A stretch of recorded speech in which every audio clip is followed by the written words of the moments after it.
مولانا صاحب آگاہ کیجیے گا کہ کیا حج، عمرہ، طواف اور عبادات کے دوران تصاویر بنانا، ویڈیو بنانا یا سیلفی لینا جائز ہے؟ بسم اللہ الرحمن الرحیم۔ انتہائی اہم سوال حالات حاضرہ کے اعتبار سے ہمارے لوگ اپنی عبادات کو ضائع کر رہے ہیں۔ حج جیسا اہم فریضہ، عمرے جیسا اہم فریضہ، وہاں جانے کے بعد بیت اللہ کے پاس پہنچنے کے بعد طواف شروع کرتے ہوئے موبائل کا استعمال، ویڈیو کا استعمال، تصاویر کا استعمال۔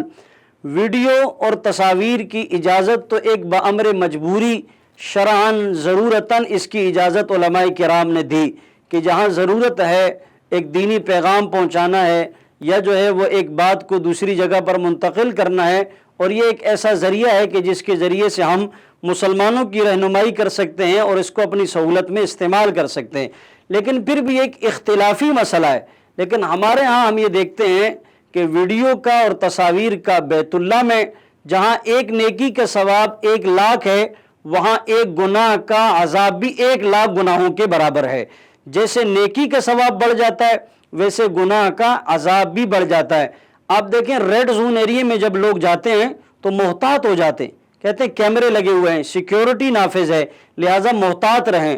تو جہاں اللہ تعالیٰ کی تجلیات براہ راست برس رہی ہیں، بیت اللہ جیسی جگہ ہے جہاں انبیاء علیہم الصلاۃ والتسلیمات کے مبارک قدم لگے ہیں، نبیوں نے رو رو کر اللہ سے مانگا ہے، ایسے موقع پر تصاویر کا استعمال گناہوں کو، اپنے جو اعمال کو ضائع کرنے اور اپنی نیکیوں کو ختم کرنے کا ذریعہ اور سبب ہے۔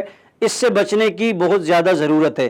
اس سے بڑھ کر جو کمی کوتاہی ہے اور جو افسوس کی بات ہے، وہ روضہ رسول صلی اللہ علیہ وسلم پر جب لوگ جاتے ہیں، وہاں پیٹھ حضور علیہ السلام کے روضہ اقدس کی طرف ہوتی ہے اور سیلفی نکالی جا رہی ہوتی ہے، جہاں کا ادب یہ ہے، یا ایھا الذین آمنوا لا ترفعوا اصواتکم فوق صوت النبی۔ یہ آیت مبارکہ آپ صلی اللہ علیہ وسلم کے روضہ اطہر میں جالیوں کے اوپر آج بھی لکھی ہوئی ہے۔ یہ اس آیت کا مقصد اور خلاصہ یہ ہے کہ حضور علیہ السلام کی موجودگی میں کسی کی آواز اتنی بلند نہ ہو کہ اس آواز کی بلندی کی وجہ سے، بے ادبی کی وجہ سے کئی سارے اعمال ضائع نہ ہو جائیں، بیکار نہ ہو جائیں۔ ہم دیکھتے ہیں وہاں پر روضہ رسول پر آوازوں کا بلند ہونا، موبائل کا چلنا، سیلفیوں کا استعمال ہونا، یہ انتہائی بے ادبی ہے۔ اس لیے کہ حضور علیہ الصلوۃ والسلام کے روضہ اطہر پر جب درود پڑھا جاتا ہے تو یہ ہمارا عقیدہ اور نظریہ ہے کہ حضور علیہ الصلوۃ والسلام براہ راست خود سنتے ہیں، اور جب دور سے کوئی امتی آپ علیہ السلام پر درود پڑھتا ہے تو فرشتے آپ تک پہنچا دیتے ہیں۔ تو اپنے اعمال کو ضائع کرنے سے بچانے کے لیے میری مؤدبانہ التماس ہے حاجیان کرام سے، عمرہ کرنے والے معتمرین سے، کہ موبائل سے بہت زیادہ پرہیز کیا جائے، احتیاط کیا جائے۔